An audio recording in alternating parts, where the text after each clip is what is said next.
question was regarding the sohbah you gave.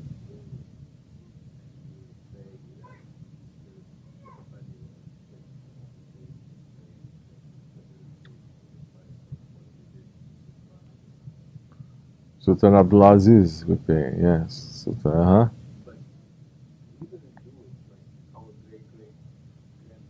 yeah, but they're not here. We're here. Yeah, but you take the price. What's that? You're paying the price. No. No. If you betray, you pay the price. You don't betray, you don't pay the price. Now, if you're believers who say, my great-great-grandfather did something wrong, if you're a believer, you're not going to say, I didn't do it. You're going to say, okay, what is the price now? Before they ask the price from me, I say, let me pay this. Correct or no? So what's the problem? It is when we refuse to acknowledge that there was a wrongdoing, and we refuse to acknowledge that there is a bill, and we say we have nothing to do with it. So many Americans are saying that too. Well, maybe something happened to the Native Americans and the blacks, but why does it concern us? You can use that logic in every way, and everywhere you turn, it is wrong.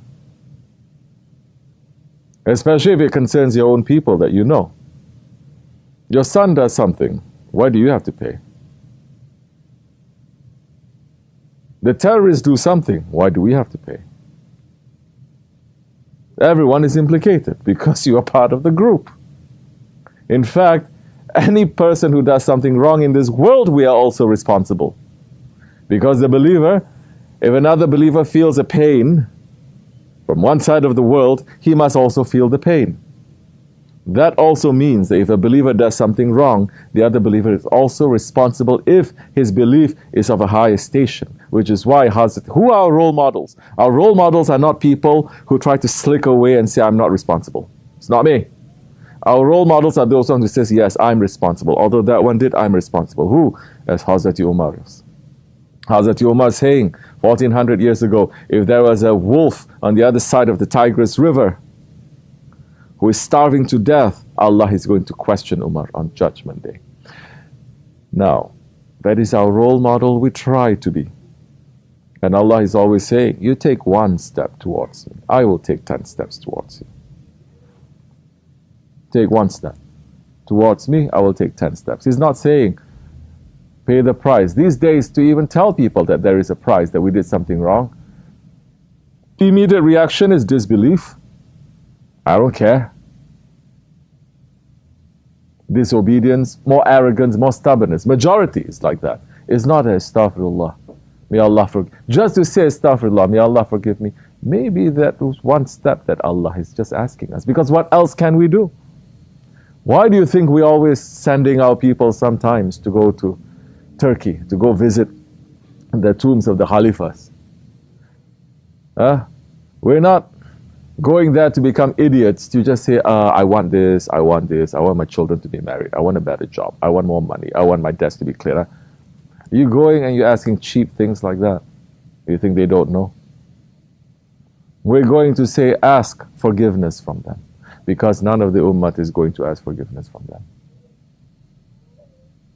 You understand? Now, you want your debts to be cleared, your children to get married, better job, everything that concerns the dunya, which we're living in the dunya, that is really bothering you. You want that? Ask forgiveness. Increase your istighfar. Now, to increase your istighfar also, don't be increasing your istighfar just blindly. Now, make sure that you do your tafakkur, not to say that I did this wrong, I admit I did this wrong. Because sometimes we don't know who we did wrong to. Sometimes when we do wrong, we say wrong things to those who are special in the eyes of Allah subhanahu wa ta'ala. We're going to pay the price for our whole lives. They're saying, when you're in front of a gangster, a thug, be careful what you say. When you're in the company of a beloved of Allah, be careful what you have in your heart. You have something wrong in your heart, you may pay the price. These days people say left and right. They criticize left and right. They talk back left and right. They slander. And then they say, why is nothing working for us? People outside and people inside. Just to say, just to look, just to question like that, wrong. There's a problem now. You understand? Yeah. But you have to follow up something? No? You can have follow up. Yes, so my question is, Yes. so isn't this the responsibility of the head of the government, the head of the president, Yes. the one who should initiate this? Absolutely. Absolutely.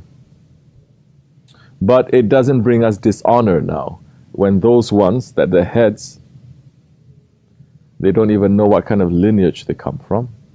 They're not doing the job.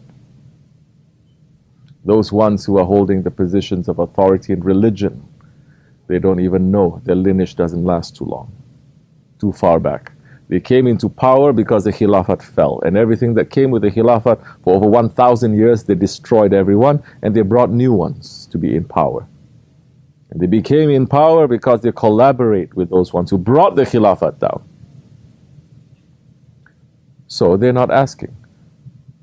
Is it their responsibility? Absolutely their responsibility. They're not asking. Does it bring us dishonor to ask? In fact, those ones who ask, maybe your position in the eyes of Allah is more honorable than those leaders. Because you are assuming that responsibility. Because the believer now, he's not going to say who is responsible. The believer is going to say, I am responsible. Allahumma fir ummati Muhammad. Allahumma faz ummati Muhammad. We're saying this every day. You understand? This is the prayer of who? This is the prayer of prophets. Prophets, they pray this. We're saying we're following the Prophet, have their prayers now. And we're reciting the prayer now. Not for us, but for the whole ummah. May Allah forgive the whole ummah. May Allah protect. May Allah love the whole ummah. And our prayer, 5 times in the Tahiyat of the Ahir, we are repeating the prayers of not only our Holy Prophet ﷺ, but now connecting through all 124,000 prophets to Hazrati Ibrahim ﷺ. Connecting everything. And so, they don't pay the price, they will pay the price. Yeah. It is their responsibility. But there are no more leaders. There are no more Umara. There are no more Emirs. There are no more rightly guided leaders at all in this world right now. And every day the Ummah is paying more and more.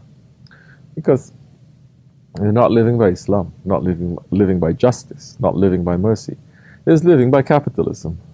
It's living by politics.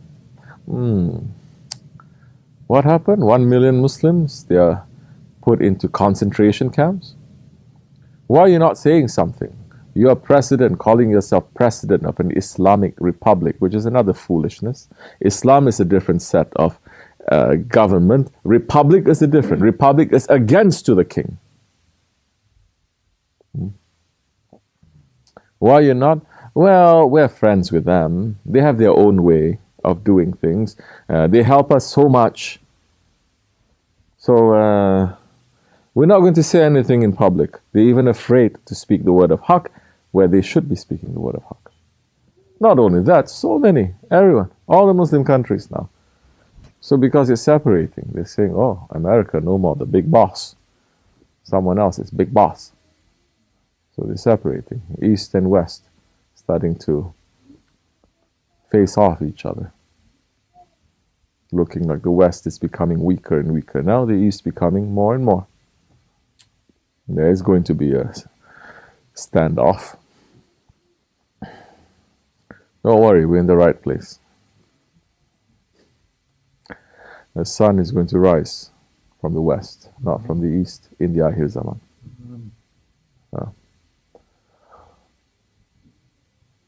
Understand?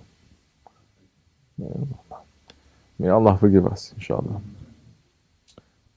Any other thing? Anyone?